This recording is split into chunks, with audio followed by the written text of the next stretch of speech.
and thanks for watching this Life Solved video. I'm Robyn Montague, and in these videos we get to meet the University of Portsmouth researchers who are sharing their work in the latest series of the Life Solved podcast. This is work that's changing our world for the better in all sorts of ways. What does sport, science, the sea and space all have in common? Well, this sounds like the start of a bad joke. The answer is actually the GB Row Challenge. Last year, we spoke to Professor Fagafero from the University of Portsmouth to find out about an exciting partnership with organisers of the world's toughest rowing race that circumnavigates Great Britain's coastline. Using state-of-the-art equipment, rowers were able to gather incredible insights into the state of our oceans on their 2,000-mile journey. Sounds exhausting. You can find details of that episode in the video's description below, or search for Life Solved Mapping Microplastics wherever you listen to our podcasts. But today, in this episode, we catch up with one of the multitasking minds who was pulling the oars, Maggie Hodge, and the scuba diving scientist, Laura Fantuzzi, who is eager to unpack what they found. So thank you both very much for joining me today. Thank you. Fantastic. So let's start what all good stories do, the beginning. Tell us a little bit about the GB Row Challenge and what it involves then, Maggie. The GB Row Challenge is a circumnavigation of the Great British coastline, starting at Tower Bridge in London, going out of the Thames, turning right or left, it is up to the skipper at the time, and then coming back and finishing off at Tower Bridge however many days later.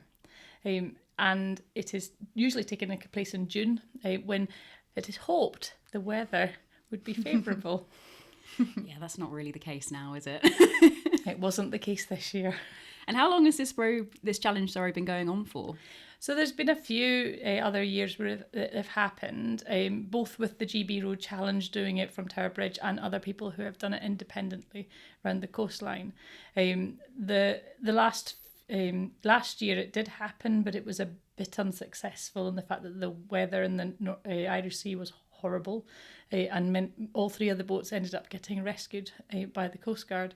One did eventually complete, but it wasn't unsupported. But before that, there was 2013 when the world record was set, that the one that we were out to try and break.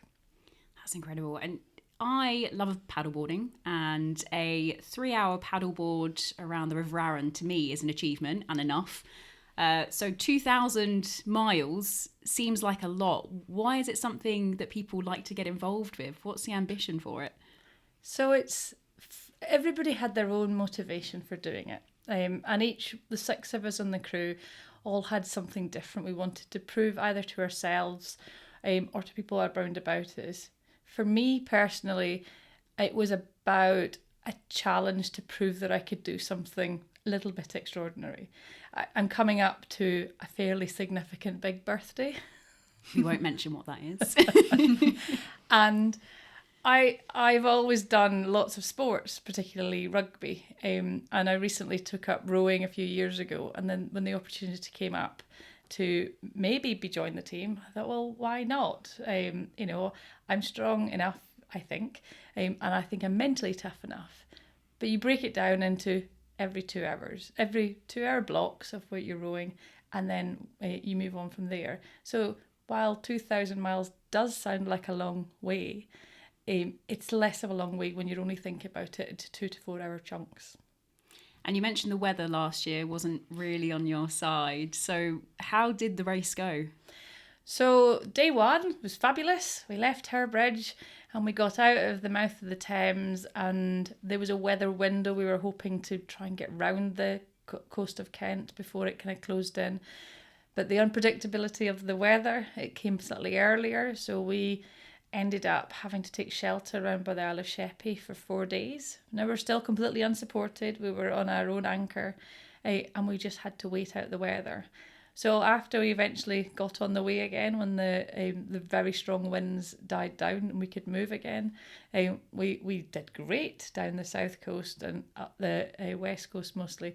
But it was mostly then when we got down to the east coast, the wind was not our friend, and there is a point where you cannot then move the boat if the wind is too much in the wrong direction.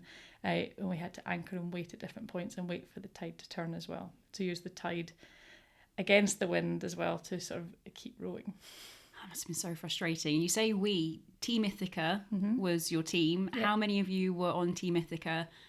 And did you know each other before going into the race? Nope, completely. I didn't meet everybody in the boat until actually we all met for a social event, and then a bit of a training day here in the RoGB building.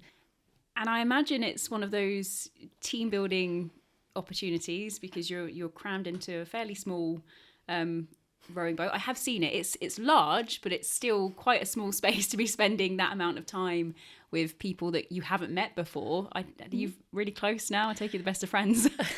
You get very close and very up close and personal. There is not a lot of personal space, and if we're anchored because the tide's against us or the weather's against us, when the weather's bad, you're generally having to be inside, so you're still very close. So I think we've probably all enjoyed the space since we've got back, but we are still all in touch with each other regularly on our WhatsApp groups, and I think these girls will be in my life for life, but we also respect each other's personal space as well a bit more. I imagine you would after that. What was the highlight for you? What was the moment that you thought, wow, this was so worth it? There were lots and lots of moments, particularly the wildlife and seeing the animals and the dolphins on the south coast, seeing the seals, and the seals would pop up and then just follow us for a bit, and they were really cute. We saw otters, but also the seagulls and the seabirds were amazing. And it's just hilarious watching puffins. They're just not very graceful trying to take off and land, but they were also very funny to watch. So we had all of that. We didn't see any big orcas. We were really hoping to see some of the killer whales, but we did see some other whales. So that was all pretty good. But I guess it's that, and also the weather. You know, there was parts when we were rowing on the west coast of Scotland, and the waves were quite big. And actually, I came in after my rowing stint, and I had salt all over my teeth because I had been laughing and smiling so much as we've been doing it. And it was hard work, but it was just also very funny. Is it type 2 fun? I remember there's like type 1, type 2, type 3 and something like that. Yeah, something like that. And I imagine it's one of the harder ones, but at the end of it, the feeling of achievement just must have been overwhelming. Yes, and you just got into that routine of you were going out and doing that for the 2 hours, and then you would come in and eat as much as you could as quickly as possible, and then try and get a bit of a sleep, and then go back out and do it again. And there were some times when your alarm went off and you were due to go back out again, and you were thinking in your head, no thank you, I'll just have another hour sleep. But you pulled yourself up because you had responsibilities to your team and to the mission that we were trying to have. You put back on your clothes and you go back out and you sit on your chair and you row again for another 2 hours. The eating as much as you want, I can definitely get on board with. And you guys, Team Ithaca, you also set a new Guinness World Record. Yes. So what was that then? So we got the Guinness World Record for the fastest unsupported female team round the GB coastline in the 44 days that it took us. The previous record sat at 52 days. When we first came back, we were almost a little disappointed it took us 44 days because at one point we potentially could have done it in 35 days, but the weather wasn't our friend on the East Coast. So the fact that you still did it, I think, what was it, 8 days quicker than the previous record, and you thought you could achieve it in 35. That is absolutely incredible. Was there a big celebration when you got back? So it was weird. But it got to the point on the boat that you felt like your entire world was in the boat, that nothing really ever mattered outside that boat anymore, because we had the mission to do, and you rowed and you didn't row, and you rowed and you didn't row. And you kind of have almost let go of all the stresses that you've got back at home. But the closer you get back to the finish line, you start then thinking, well, I've got this to do, and I need to do that with the house, I'll have that bill to pay, I need to go and see that person. So it kind of comes up on you as this big achievement, but also it brings you back to reality. So we got back to London, going underneath Tower Bridge again, which was amazing, with family and friends there to see us, banners and streamers and hooters and all sorts of things going off, and the noise was incredible. To then come back in and come back up onto firm land to work out if our legs worked properly again, having not stood on firm land for that length of time as well. To meet all our family and friends and just sort of really realise that we had achieved it. But it's a bit like the start point, that I was just going for a row, and then all of a sudden people were putting us on the television saying, these girls they're amazing, they're going to row around the GB coastline, and I was like, oh, this is quite big, because I was just going for a row. Well, it became very real. Very, very real. And you said there that all you thought about when you were in the boat was the boat. You already had a lot of things to think about, obviously looking after your team, looking after yourself, and keeping that boat moving. But you guys decided it was a good idea to also take on more responsibility by partnering with researchers at the University of Portsmouth. Yep. So why is that? What were you doing in order to help support research as well? So there was the boat was specially fitted out with lots of different scientific equipment. And it is unusual to get a boat that's set up like that. I mean, the RoGB boats are unique in that fact. We're out there in the middle of the ocean. We're not powered by anything that is going to create fumes like diesel engines, anything like that. Everything was run off of solar panels and batteries. Therefore, we're not adding to anything that's in the sea. Therefore, we're an ideal vessel to collect data. And like the noise pollution as well. I always think they have boats that go out and check for noise pollution, but they're probably producing noise pollution themselves. And the only pollution that we would be having was the noise of the oars rowing and maybe somebody snoring as they're having a sleep. And Laura, how unusual is it for researchers to partner with athletes or challengers like this? Was this quite a unique opportunity? Yes, and it's actually a real emerging field actually in research to start implementing what we call citizen science, which is partnering up with non-professional scientists to conduct research. And we're just starting to extend that to the marine recreation world. But now what's interesting is that initiatives have been coming from the citizens' side and not only from academics. So in the case of GB Row Challenge, they initiated this research project. And that's really unusual. And I've always been really keen to share scientific knowledge and practices and the way of thinking associated with that with anyone interested. And I've always also been loving the sea and active and outdoorsy. And so combining the two with this project was really unhoped for me. So as soon as I saw it, I went on to it. But I think it is going to become a bigger field. And there's a lot of individual and smaller groups who are setting out on expeditions at sea, who are reaching out to universities. I think based on examples like GB Row Challenge, there's sailing races as well that do it. And so it's creating movement of people who are initiating research projects with universities and research groups. And that's really amazing. And you mentioned there you've got a passion for the sea. So yes. Why did you decide to get into the field of research that you're in? I started scuba diving when I was 17 in Malta, in the Mediterranean. Nice. And it just hooked me. And I've just been scuba diving since. In the UK now, mostly. It's not as clear, but it's still so interesting. And even when I can't see anything, I've dived in like 50 centimeters visibility, and just the feeling of being underwater and being at sea, and it's just amazing. Yeah. Was there anything in particular when you were down there that caught your attention the most? Recently, actually, I was diving off Chelsea, and we saw a few dog sharks and a few dogfish, and a few rays or skates. And one of them was quite big, like maybe 2 meters wingspan, and it was sat at the bottom, and we were in a current with my buddy, and we kind of hung onto the rocks to observe it, and this one didn't swim away, and we could see its eyes follow us around, which was really, really cool interaction. And I remember the atmosphere was blue around us, and we had that current, and the bottom was quite rocky, and so not too clustered with stuff. And there was that big ray and us for like 5 minutes, and then we had to let go. in flow with the currents. But that was an amazing interaction. It's like another world. And you don't think, you know, you said there yourself, you started scuba diving in Malta, you associate these incredible ecosystems under the water with places like the Great Barrier Reef or somewhere in the Caribbean. And then you think of Great Britain and it doesn't really spring to mind. You don't think, oh, there's a lot of biodiversity out there on our shores. But in fact, there's a lot to see. Yeah. Were you surprised? Because you mentioned there about some of the types of animals and marine life that you came into contact with. Did it surprise you just how diverse it was? I think in our training before we started, I think we knew we were going to see lots. But I think what you're taken aback with when you see it is the beauty of it.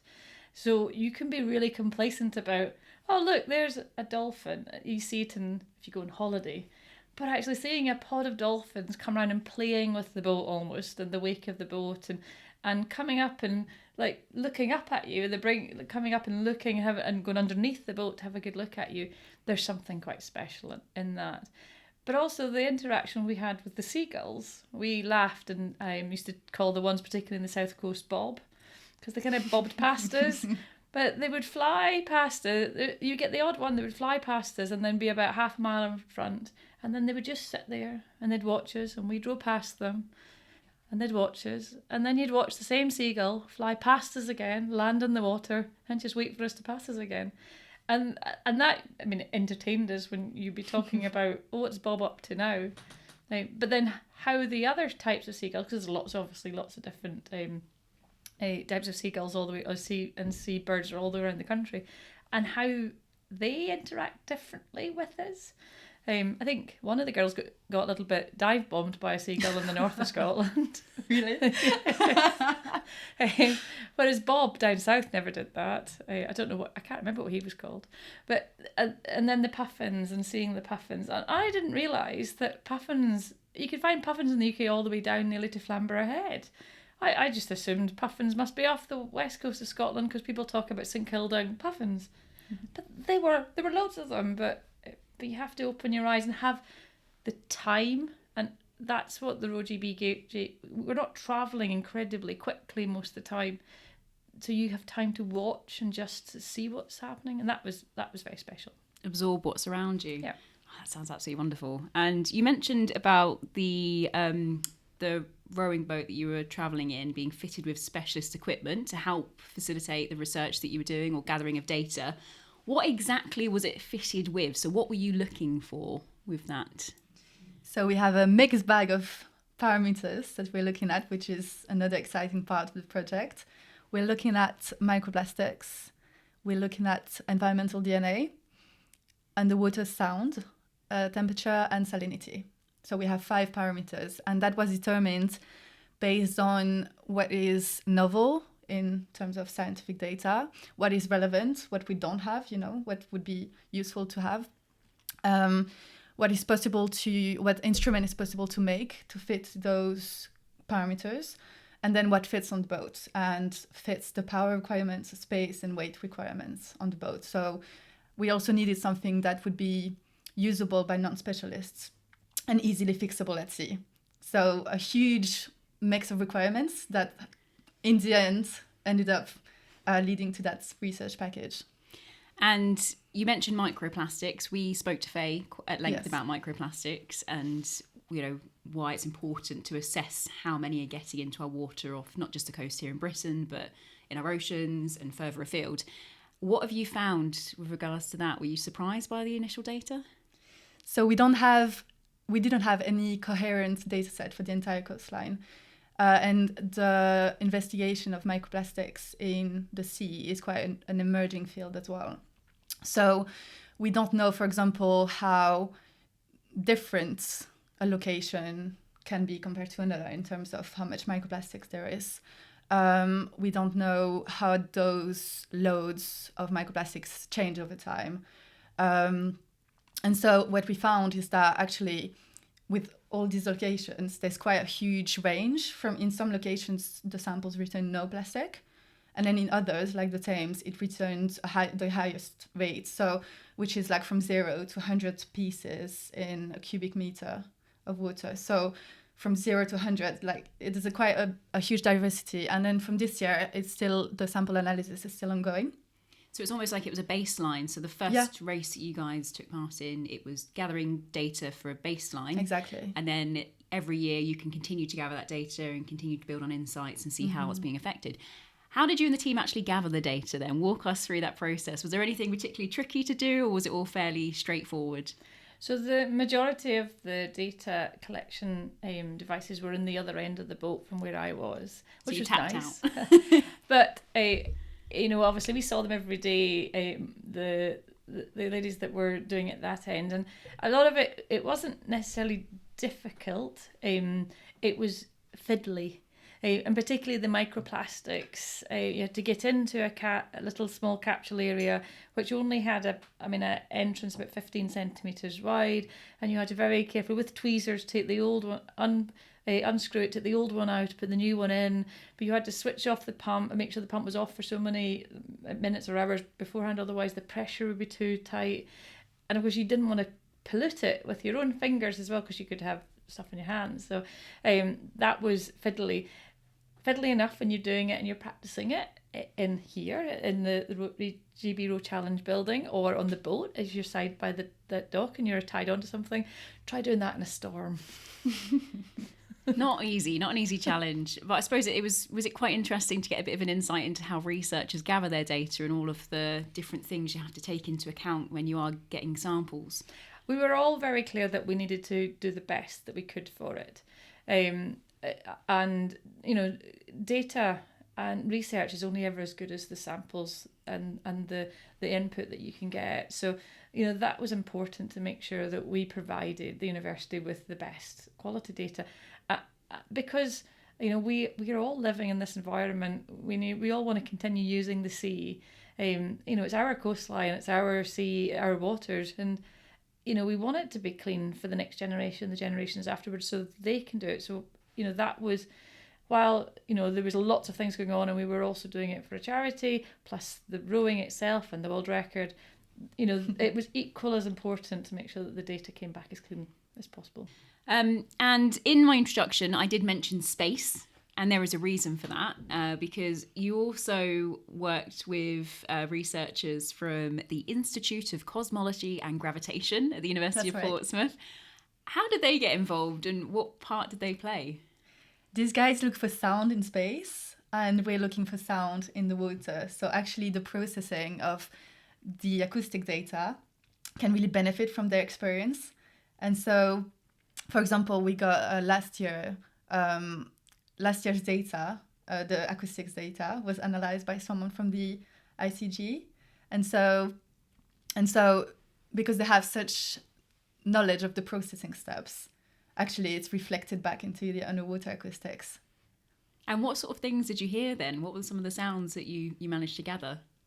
So they found some engine noise sounds, the sounds from the oars, some music from the speakers, dolphin clicks, and some dolphin whistles, but the whistles are supersonic, so we can't hear them. I think that's the term, supersonic. They're high in frequency, so we can't hear them. So you can see them with the processing through a spectrogram, it's called.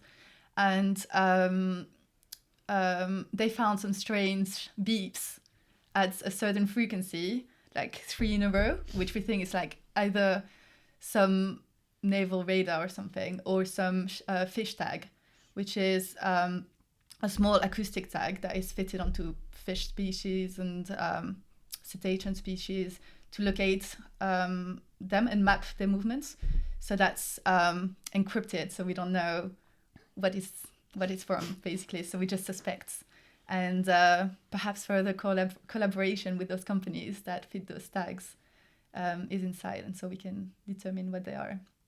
And your job over the next 3 years, is it? Yeah. It's going to be taking all this data that teams like Team Ithaca have gathered and will gather in the next race. So what's your plan then? What are you going to be looking at specifically? So I want to establish those baselines that we mentioned. So same as for microplastics, for the sound data, there's no coherent data set for the entire coastline. It's only been hydrophones placed here, there, so not a coherent one. And for the biodiversity, so I want to get baselines for those two. And then the biodiversity, I think, will fit nicely with how noise pollution and plastic pollution could affect biodiversity. Because biodiversity is quite well known from different techniques, but environmental DNA is quite a novel technique, so and it's more powerful than visual surveys. So we'll see what we get, the data we get from that, and then comparing it to the pollution and also to the temperature and salinity, which determine the habitats that they live in. So it's great to have all that data, but I suppose quite an obvious question is why? Why do we need this data? What are you hoping to use it for? So the pollution data, I think it's important to know about it so we can predict what kind of effects it can have on the wildlife, because the wildlife and the biodiversity is the base of all the ecosystem services, so the benefits that we derive from the marine environment. Fishing, stocks, currents, I'm blanking now, but all the benefits that we derive from the ocean basically are dependent upon suitable, livable conditions. So we need to monitor those conditions to ensure that life can thrive and that we can then, our society can thrive based on.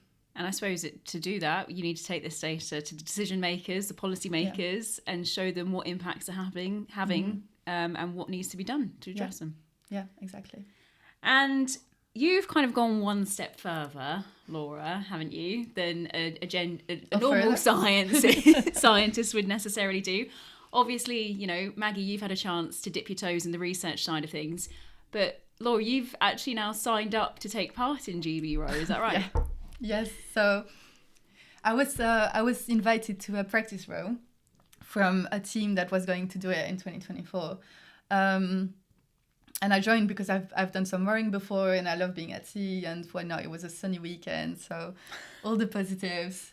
And then I just fell in love with the women in the team and the kind of ideas that we had, and I just got kind of convinced to do it. And somehow it turned out, it turned into a seemingly good idea. And it's next year's the 2024 race is the one that you're taking part in. Yes. And what's the name of your team? Sea Change. Nice, Sea Change, I like it.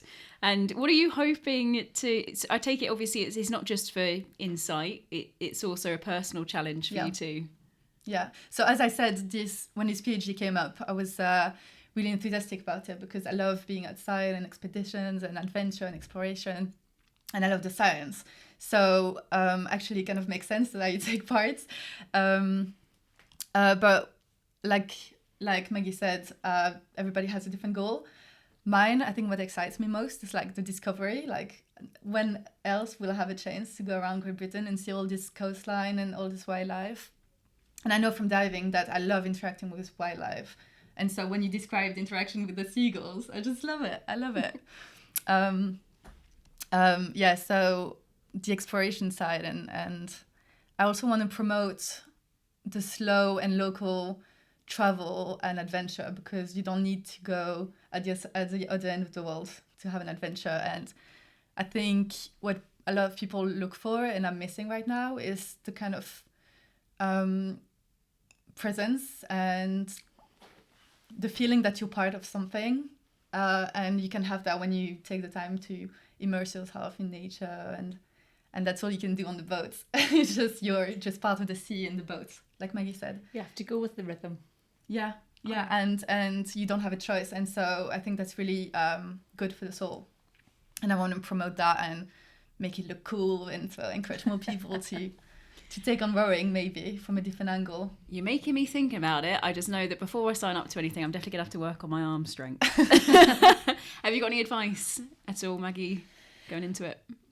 So my advice, and I think there's two elements to prepare, probably more. There's probably three big elements to preparing to go on the Road GB challenge. There's a physical challenge to that, and so there is a fitness element to it. And while the fitness bit is really important and you need to be strong, it's about balance and proprioception as well, and joint stability, because actually you'll surprise yourself physically how much you can do. There was all the preparation of how we live on the boat and how we use the equipment that's there and how did we survive. And that was also very important as well, because you need to be able to eat and drink and refuel to get back out there and row again to do the physical bit. And then the third, and I would say probably one of the most important elements of it, is the mental preparation to go. Because it does get hard at 2:00 in the morning when you're really tired and all you want to do is crawl into your sleeping bag and go to sleep, but you're out there for another 2 hours. You have to be mentally tough enough to be able to do that, to not listen to the little voice in your head going, you're not good enough for this, you shouldn't be doing this, you didn't do enough training before you came out. And actually, you're out now, you've got to just do it. But also, telling yourself, actually, I am good enough to be here. I've done the training and I'm mentally robust enough to sort of get up and do the next day and then carry on. But within that also, it's looking after the other guys that are there with you as well, because everybody has a down day and everybody will have a really great day. And knowing when somebody else is having a down day and being able to know to do the right thing to be able to support them that day, whether it's, I've got an extra chocolate bar, would you like it? Or knowing the person that wants to just be left alone just to have a couple hours in silence, or they put their headphones on, don't talk to them. That's almost as equally, that is as important in the preparation as well, as getting that headspace ready as well, I think. Well, I'm almost there. I'm almost convinced. So if anyone is interested in signing up for GB Row, where do they go? How do they find out more about it? So the GB Row Challenge, if you put that into a Google search, you'll come up with a GB Row Challenge, and helpfully there's a sign behind. If you see that sign, that's it. And it is, there are lots of other different sort of quite extreme races out there, but I think for people in the UK, to see your country and our coastline from a different perspective is really interesting. And actually it's beautiful. Notwithstanding, see some pretty cool dolphins in the south coast and otters up by Skye and puffins in the north coast. But the cliffs and the you see the beautiful little towns go past, Tobermory painted all the different colours that they are, in the north coast, the beaches, to see it from that angle, it's really quite uplifting for the soul. Absolutely amazing. Well, thank you both so much for talking with me. Maggie, who was a GB rower, Team Ithaca, and also a University of Portsmouth alumni. Yes. How exciting. We're keeping it very on brand today. And Laura, the PhD researcher and going to be a part of the Sea Change group for the next GB Row Challenge. So thanks both of you so much. It's been really, really interesting. The GB Row Challenge is a great example of how science and sport, two seemingly unrelated areas, can come together to make a real-world impact, something we're really passionate about here on Life Solved. The result of this 4-year project will be arming us with new knowledge and strategies to ward off the disastrous consequences of pollution. And even if you're not keen on the idea of taking part in the challenge yourself, like Laura and her teammates, you can still turn awareness into action and data into change by supporting the partnership. Find out how by clicking the link in the university's Environment Fund in the description below. And meanwhile, if you'd like to listen to our audio episode of this Life Solved, head to port.ac.uk/Life Solved or download it on your favourite podcast app now. See you again soon.